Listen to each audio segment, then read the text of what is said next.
Down Man, 2084, Part 1, written by Michael Arturo. New York has always been a city haunted by its ghosts, and its skyline is a living memory of tragedies that shaped the nation. On September 11th, 2001, the world watched in horror as the Twin Towers collapsed. But for New Yorkers, one image became seared into their collective consciousness: the falling man, a lone figure plummeting through the sky, an unspeakable choice captured in a single, haunting photograph.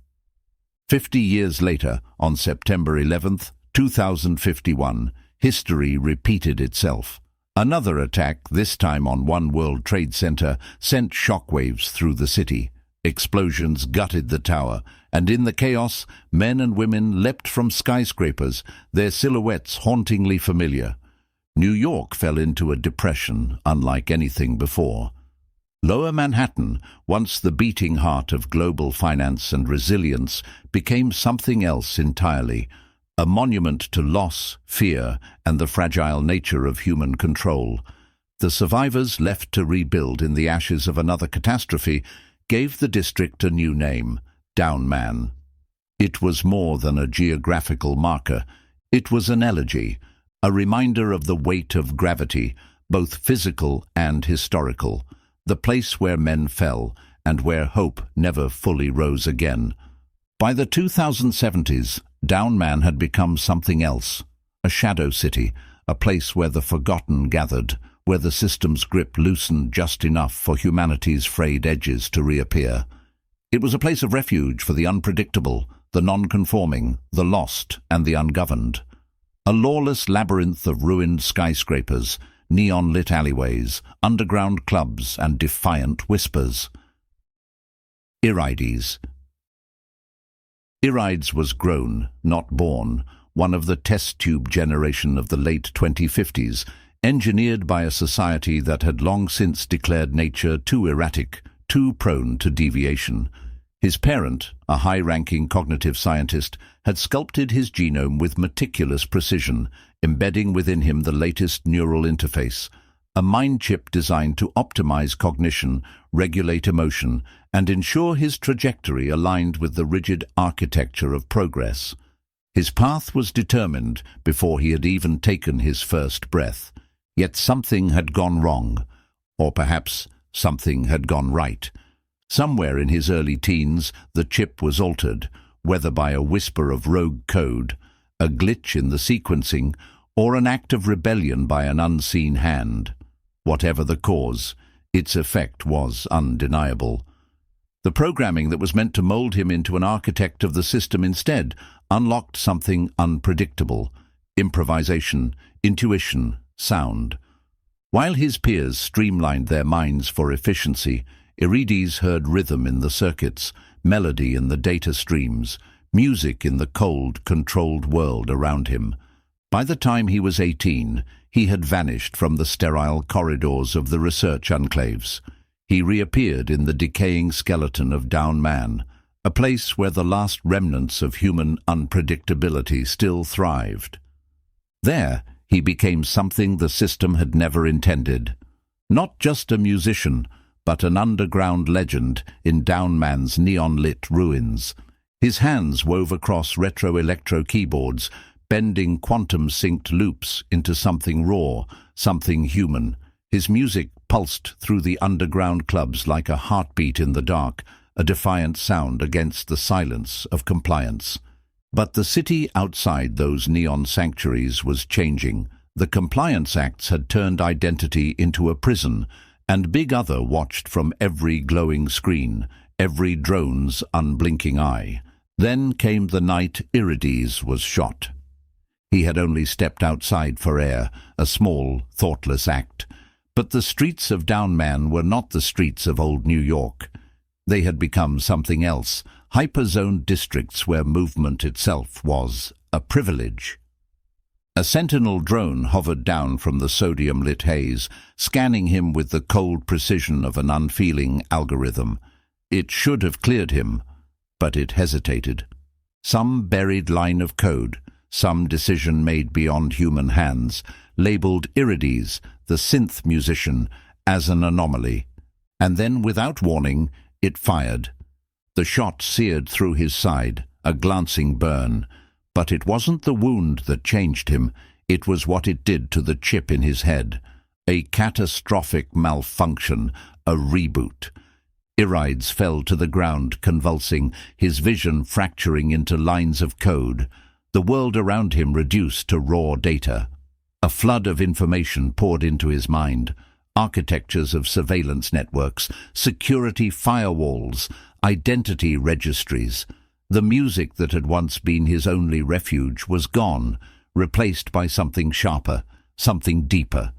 Patterns, systems, the invisible threads that held society in its rigid shape. When he awoke days later, his hands no longer moved the same way. The dexterity that had once let him dance across synth boards had been shattered. The music had left him, but in its place something new had emerged. A gift, a curse, a path. He no longer heard melodies in the circuits. He saw them. The architecture of control, the latticework of surveillance. He could read them as if they were compositions. And in this forced rebirth, he discovered the chameleon code. The mind chip, once a leash, had become a gateway. The forced reboot had unlocked layers of encryption, hidden capabilities buried deep in its neural mesh. Irides saw the flaw in the system, the loophole they had overlooked in their arrogance. As defined by the state, identity was nothing more than a dataset, a series of coordinates in a shifting digital landscape. It was not real, and what is not real can be rewritten. Through the underground networks of Downman, Irides began to experiment.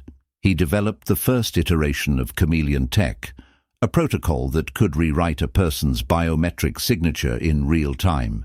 Facial recognition scanners, retinal scans, and gait analysis could all be overridden or changed, like shifting frequencies in a song. He tested it first on himself. The results were undeniable. One moment he was Irides, the musician who had been branded an anomaly. The next, he was an unremarkable worker, passing through security checkpoints unnoticed. Then he was an old man. Then a woman. Then someone who had never existed at all. The music had left him, but now he was playing a different instrument, a new kind of revolution. A war fought not with weapons, but with identity itself. He no longer needed to run. He could simply become someone else.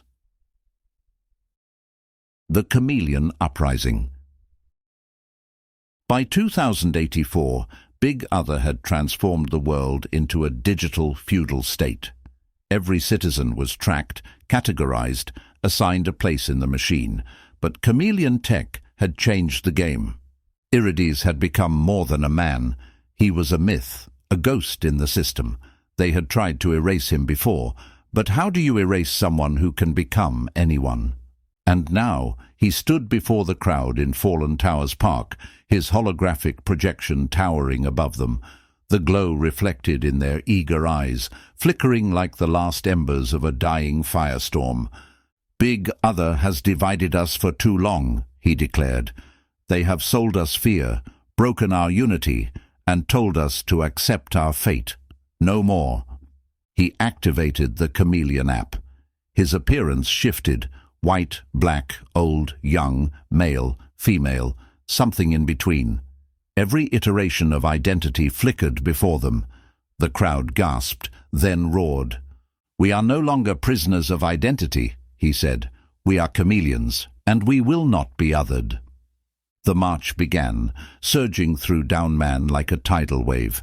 The unseen, the forgotten, the discarded, now visible, undeniable, unstoppable. But as they reached Plutopia Plaza, the trap was sprung. The riot police moved in, faceless in their unmarked armor. Surveillance drones circled overhead, their sensors calibrating. The corporate news anchors' voices echoed from the towering screens above. The so-called Chameleon Uprising has reached Plutopia Plaza. Authorities have identified its leader as Jabari Okoro, a fugitive hacker wanted for cyber crimes against the state. The system's final weapon, a lie, an erasure. Surveillance is not about security. It is about control. And control is not about force. It is about perception. Big Other perfected its greatest weapon for decades, not violence, but the illusion of truth. It did not need to crush revolutions with brute force. It only needed to convince people they had never begun in the first place. This was how they dismantled Chameleon. This was how they turned identity against itself. But Chameleon's strength, its fluidity, its ability to transform, was also its weakness. If identity could be anything, then identity could also be nothing. Big Other understood this, and so they played the ultimate shell game. They manufactured a past for Irides.